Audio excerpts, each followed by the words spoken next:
Good evening and welcome everyone to another friendly edition of Friday with Friends. Today's friend, close friend, a friend I've known for a long time, Kymberly Fayth. Hi, Kim. Hi. Kim has been practicing yogi for 28 years now. I've known her for every one of those days. And so the title given to today's talk is Remaining Relevant. So first question, Kim. When you hear the phrase remaining relevant, what comes in front of your eyes? Well, time is moving really fast these days, and so many things change all around us that remaining relevant is being able to be flexible and easy with all of these changes and learning new things as we go along, because there's constantly learning to be done. Well, like what we're doing right now, learning new things and putting a Zoom presentation together and keeping up with the skills so that it's not like when the pandemic first came out and you see that grandpa would try to get on Zoom and you'd see the ceiling, but not him. And it's funny for everyone except for the person who's not relevant. So relevance really is learning. Would you say that that's true? I think it has a lot to do with that, and learning, and the learning that we do in meditation and the Brahma Kumaris is learning about the self, learning about qualities, and studying spirituality.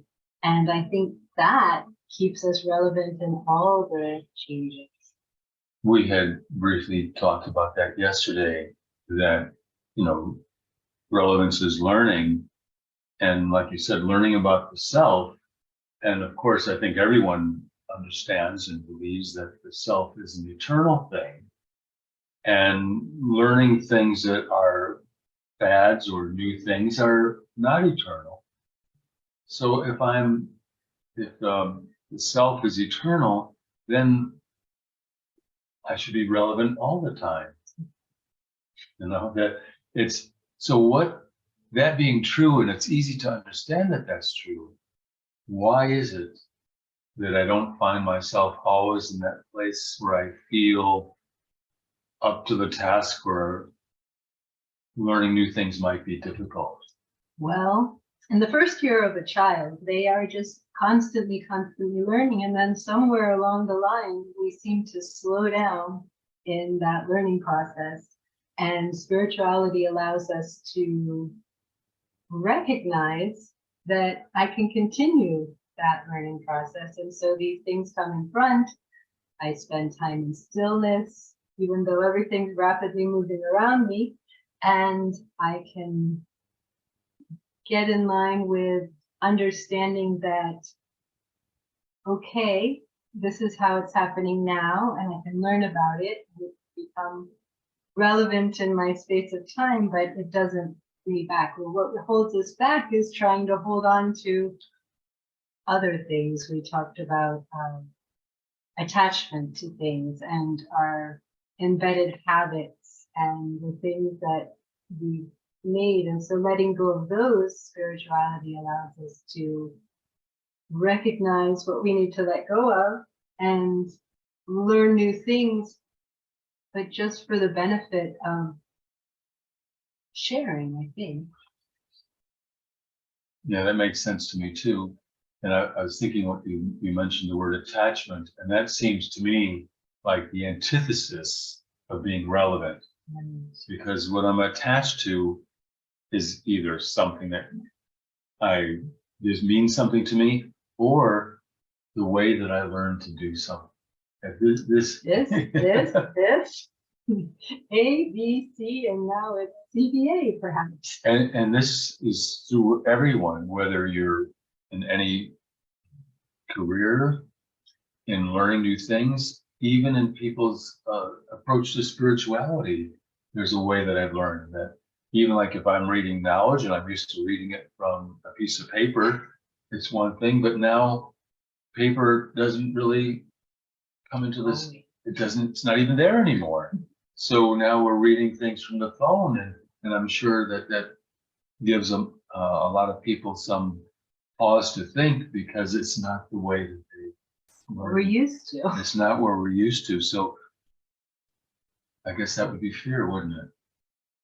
Great. Yeah, Great. it's really it's fear that's keeping me from being relevant, because maybe I don't feel that I really can shift easily, that I pause, which is kind of ironic when one's spiritually improving, which is not, fear has no place in that. Exactly. So I get I get a chance to realize that, oh, this is the work that's to be done on.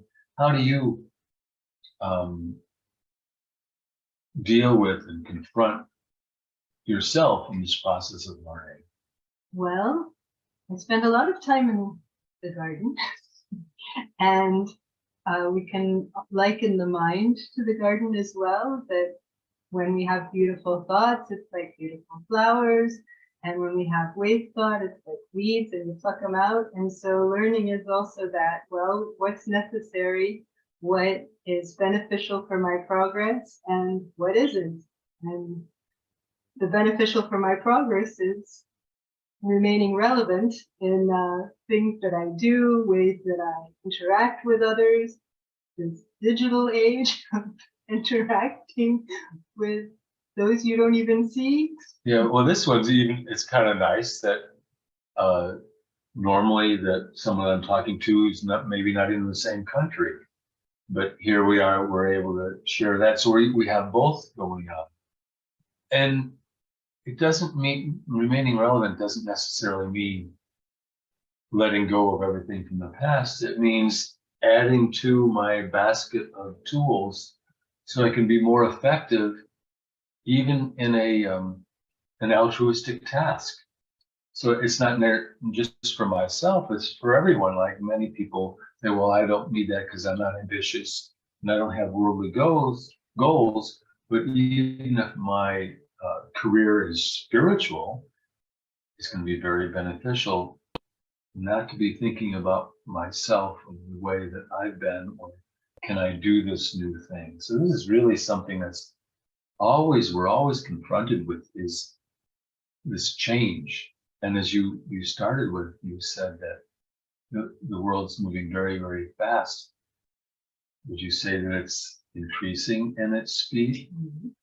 Yeah. And so then in order to maintain balance, just like, the guy in the circus that maybe there's a turning thing and he's running on it, like the lumberjacks on the log, and they have to, if it's going very fast, it means you have to run very fast just to maintain balance. And so my ability to change and be relevant has to increase in speed as time changes. Would that be true? I would say yes. And sometimes it needs it's very, very speedy. But a lot of Brahma Kumaris around the world, there's so much available in this method of sharing, so you can tour the world with different experiences without leaving your couch. That's also true. It's so different that I'm still find myself in an old paradigm of, oh, you go to a class and you're there. But now the pandemic has taught us, which is really kind of wonderful, to add to our basket of tools of something we didn't previously had. And it's not that it's new or not as good or back in the way that it used to be in my day, that today's my day. I'll share something with you that I had a career in which sometimes I dealt with very elderly people. And as they had more and more success, they lived longer and longer. So I had a group called the 90s Club, and you had to be 90 years old to get in it.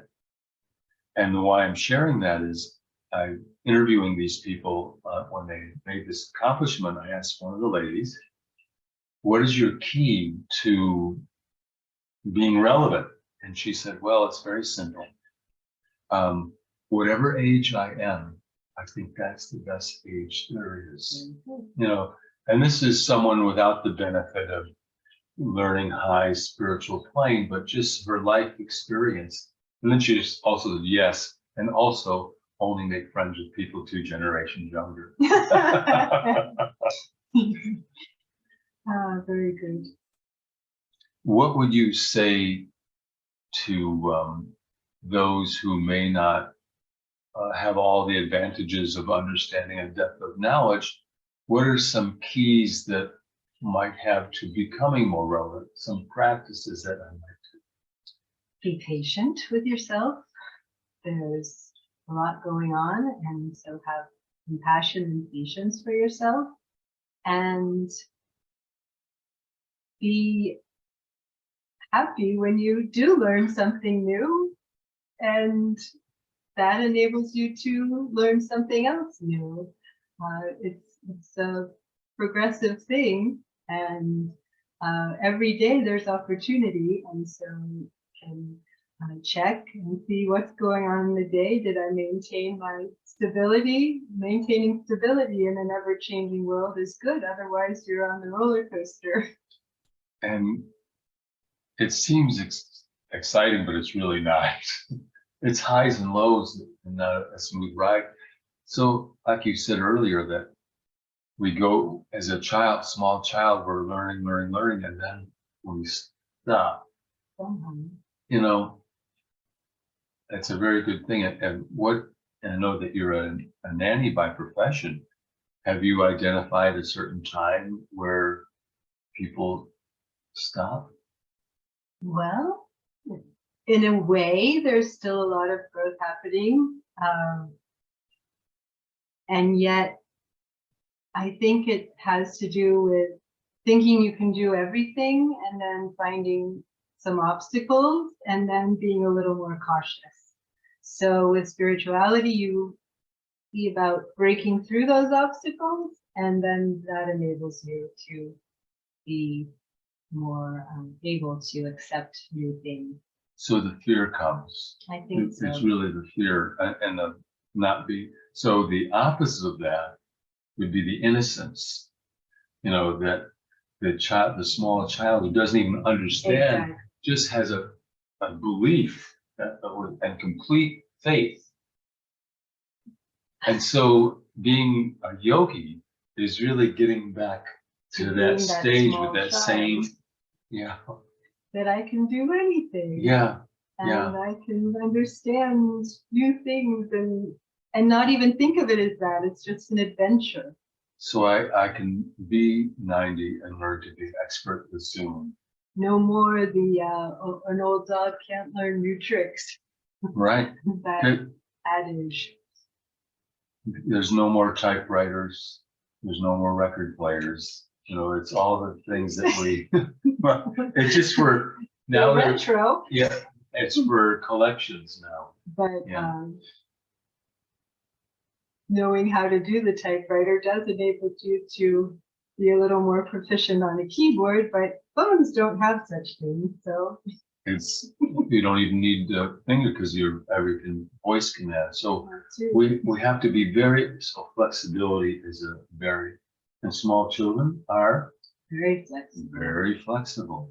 So maybe that's another. So patience, which is and flexibility. All right. I think that's enough. Traditionally, we like to close with a little meditation, and if you would share with us, like 2 or 3 minutes, kind of focusing on, give us a commentary that might help us to get into that state of where I feel that I can be them. As the world speeds around me, I maintain some stability within. I'm patient and compassionate with myself, and that enables me to be accepting of all the changes going on around me, with other souls around me, the ways that transportation perhaps is more busy the way of communicating with people around the world from my living room couch. And really seeing life as a journey, and each step is for my growth.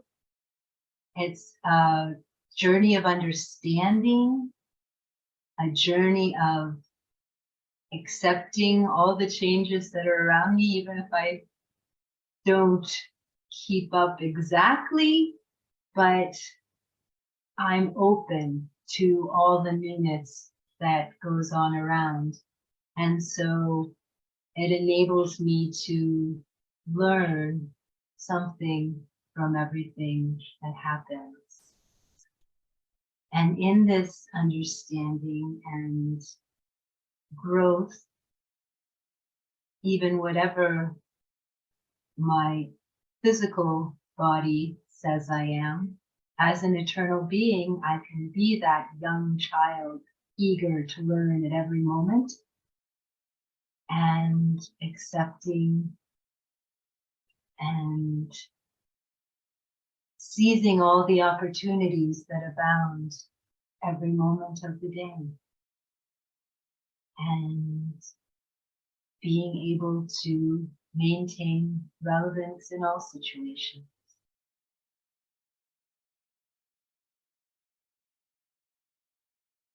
Spending time in silence helps me move in this noisy world and find ways to be instead of just doing. To be relevant, to understand new things, and to move forward with ease and flexibility. Shanti to that. Thank you, Kim. Thank you. You know, just one last thing. I was listening to the meditation, and the sentence was to be relevant. You know, because I'm always doing. You can't do relevant. You can only be relevant. So then that makes me think that let my focus just more be on being when I'm in silence instead of doing. So thanks a lot for that. Thank you. Thank you for watching, and we'll see you next time on Friday with Friends. Bye.